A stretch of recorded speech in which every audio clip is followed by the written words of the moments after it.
Hey, so we got a really good question here from one of our buddies who wants to know how to be a good father even though he didn't have one. He says, I grew up without a father figure in my life. I looked for substitutes wherever I could find one, but as you can imagine, this led me to some dark and ungrounded places as I looked for others' approval at any cost. Now I have a beautiful daughter that needs a strong father, but how can I be the father that she needs when I never had that father figure in my life to teach me what a man is and how a man acts? I look to you, Elliot, for support because I know you have 3 daughters and 1 son. Cool, I'm happy you looked to me for support, but just I want to warn you that this is all an experiment, and I think every single parent at some point realizes that their journey in parenthood is all an experiment. We have certain ideas about what we want to have happen. We have certain experiences that we're trying to avoid we've had in our childhood that we don't want our children to have. We also have the challenges of the day which differ from the challenges that we had when we were children. So for example, I have a pretty strong dad in that way. He did a great job of doing what a father should do in order to support his children. But the challenges that he had with us are not the same challenges that I have with my children today. For example, when I wanted I'm a boy, so I had to call little girls' houses if I wanted to, I'm smitten by the little girl. So, I'm 13 years old, and I gotta call the fucking house and speak to their dad. Like, hi, Mr. So-and-so, can I speak to your daughter? Oh, who is this? Oh, okay, do you go to school together? There's this whole totally different dynamic than now. My daughter is gonna be 10 years old, and although it's not connected to the world, she has a little iPhone, right? We gave her one of our old iPhones. And I realized that at some point, we're gonna connect it, and she's gonna be text messaging, and boys they're not gonna call me. They're gonna call her, they're gonna text message her. It's a totally different world. I know a lot of you guys can relate to that because you're a lot younger than me. The technology is different, the values are different, the world is just different. So how do I keep up with the way the world is and serve her in a way that, that is aligned with current life and where we're going as a culture, and retain a lot of the values that I feel supported me in my evolution that my dad instilled in us. I mean, let me put it this way. My dad, we didn't even have cable TV in my house, and it wasn't because there was no cable. It did exist, and it wasn't because we couldn't afford it. My dad was just like, no, fuck that, you're not having cable. Totally different world. What do? I mean, there only is cable now for television. Although we don't watch very much television, we only got one in the house. It's they can watch any movie that they want at any particular moment. So just the things are different, but there are principles, and that's the beautiful thing about getting to the core of how to live life. That's really like the foundation of all of my studies, and really my thirst for wisdom comes from how to live life and what are the core fundamental principles that you can use to navigate life no matter how it changes. If you study Joseph Campbell in his Hero's Journey book, the guy was brilliant.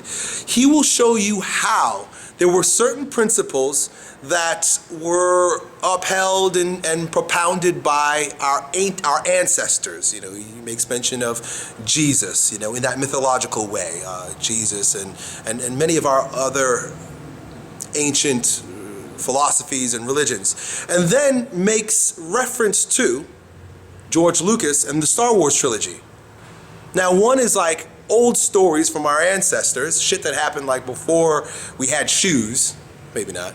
And then George Lucas, who happened to be highly influenced by Joseph Campbell, created the Star Wars trilogy. And if you look at the characters, and also The Matrix is another interesting one. It's always this, how to live as a person underneath the tyranny of an empire, right? And it's always been that way, be it the Roman Empire or the Egyptian Empire or the Mayan Empire or the American Empire. And it's a global empire now. It's a global economic empire. How do we live like Luke Skywalker did? How do we live like Jesus did? During the Roman Empire, Jesus. In Star Wars, it's the Empire. They just call it the fucking Empire. Darth Vader, who turns out to be his father. Interesting one there. You might want to look into the psychology behind that. Patriarchy. Luke, I am your father. No shit. Look at Luke Skywalker. The stories are about how to navigate life in those particular days, but the principles and the construct is exactly the same. You got to understand, you got to see this. History does this. The details are different, but the thing is exactly the same, and the principles are exactly the same. The spirit is exactly the same. So I often look to ancient ideals or mythology, old religious ideas, philosophy, to discover these ideas that I share with you guys. And they're just a handful of fucking principles. There's not that much that you really need to know, because everything else is just detail, as long as you have the foundation principles. Anyway, as it comes to child rearing and anything in your life, there are a handful of principles that are going to support you. They're core values, as opposed to tips and techniques about how to manipulate your world and your children.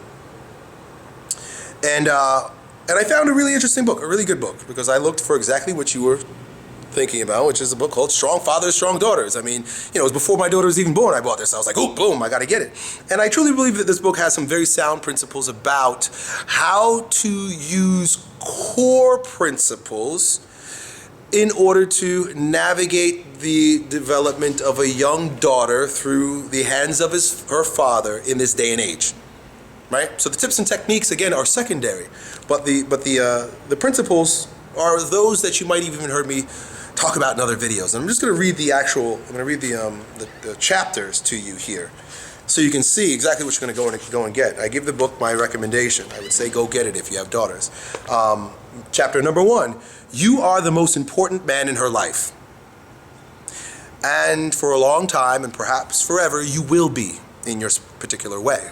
Know that ultimately she'll move on, because that's the world we live in, but you are the most important man in her life. Know this. Number 2, she needs a hero.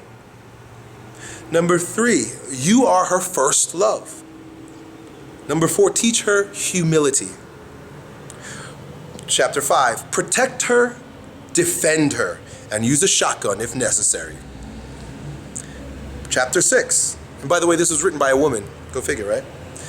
Chapter 6, this was probably my favorite of all the chapters.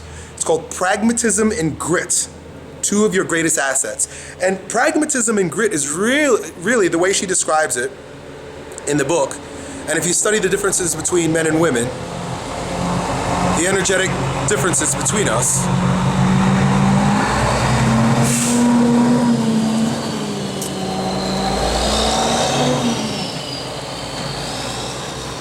study the energetic differences between men and women, you will come to realize that one of the strengths of men, right? Because we have to be honest here, folks. Men and women are not the same.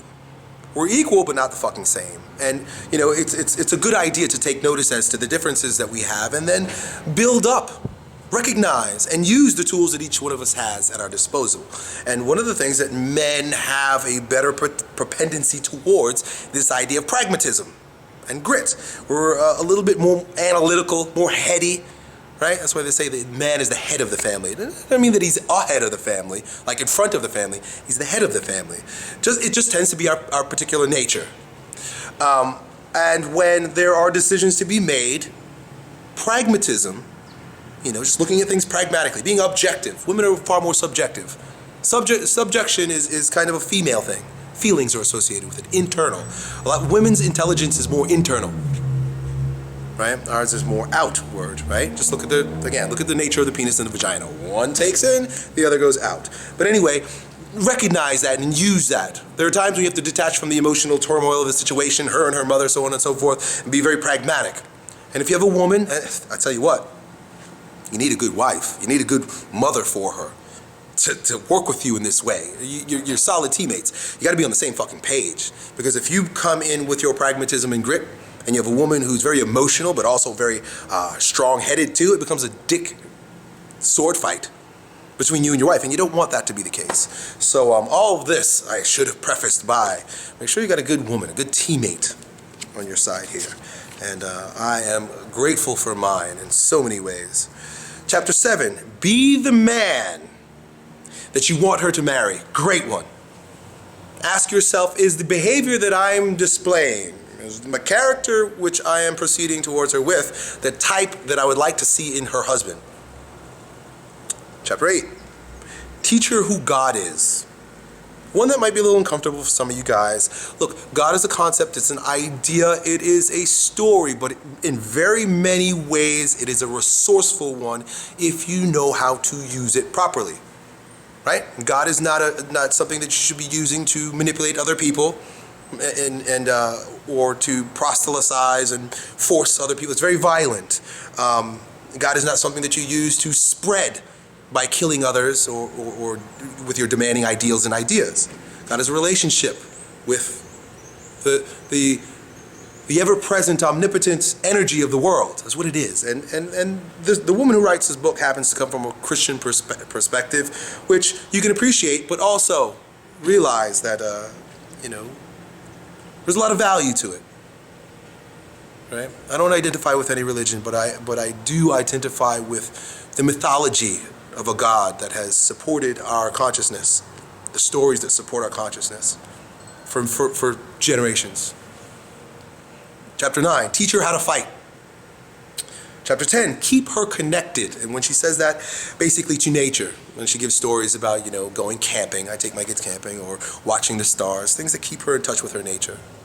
And that's it, dude. So, look, not having a father is definitely not it doesn't disqualify you. You're going to have to work a little bit harder on recognizing, being more self-aware than most men.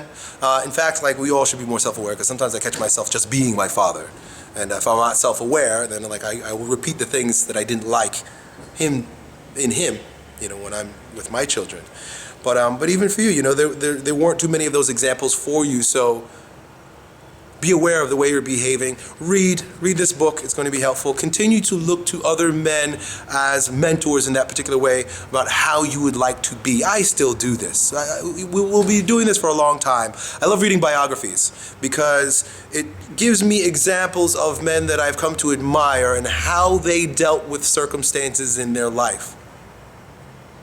I recently re-listened to Ralph Waldo Emerson's biography, and he had 3 children. His son died, his oldest son died when he's probably about 5 years old, and I even cried during the book when his son died. So to see what kind of father he was with them was helpful to me. Very different than my father.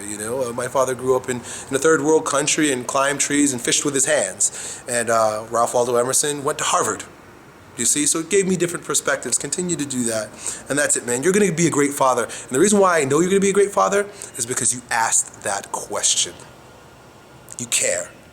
And that is half the battle.